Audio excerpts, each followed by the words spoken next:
तीन भाई बहन आरव, नेहा और कबीर कई साल बाद अपने बचपन के पुराने घर लौटे। ये वही घर था जहां उन्होंने अपना बचपन बिताया था, लेकिन माँ बाप की मौत के बाद ये घर बंद पड़ा रहा। जैसे ही उन्होंने दरवाज़ा खोला, अंदर धूल की मोटी परत और अजीब सी ठंडी हवा उनका स्वागत कर रही थी।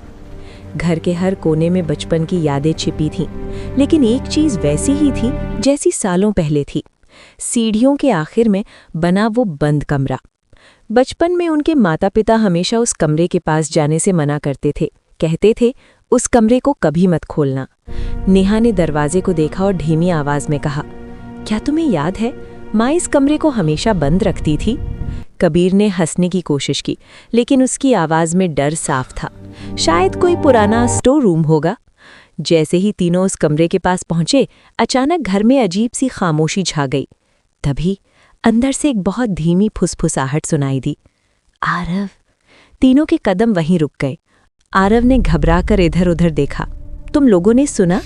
कुछ सेकंड बाद फिर वही आवाज आई, इस बार थोड़ी साफ, नेहा। नेहा का चेहरा पीला पड़ गया।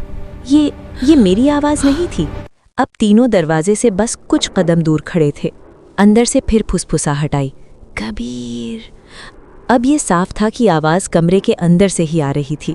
कबीर ने कांपते हाथों से दरवाजे का हैंडल पकड़ लिया। कोई हमारे साथ मजाक कर रहा है। जैसे ही उसने हैंडल घुमाया, दरवाजा अपने आप चर्र की आवाज के साथ थोड़ा सा खुल गया। कमरे में घना अंधेरा था। दीवारों पर पुराने निशान थे और बीच में एक टूटा हुआ आईना रखा था। लेकिन कमरे में सबसे अजीब चीज थी फर्श पर बने 3 छोटे छोटे हाथों के निशान। नेहा ने डरते हुए कहा, ये बच्चों के हाथों के निशान हैं। तभी अचानक वो टूटा हुआ आईना हल्का सा चमका। तीनों ने उसमें देखा और उनका खून जम गया।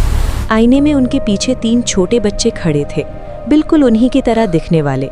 लेकिन असली डर तब शुरू हुआ जब आईने में खड़े उन छोटे बच्चों ने एक साथ मुस्कुराकर फुसफुसाया, तुम लोग आखिर वापस आ ही गए। और तभी पीछे से वो बंद दरवाज़ा जोर से अपने आप बंद हो गया।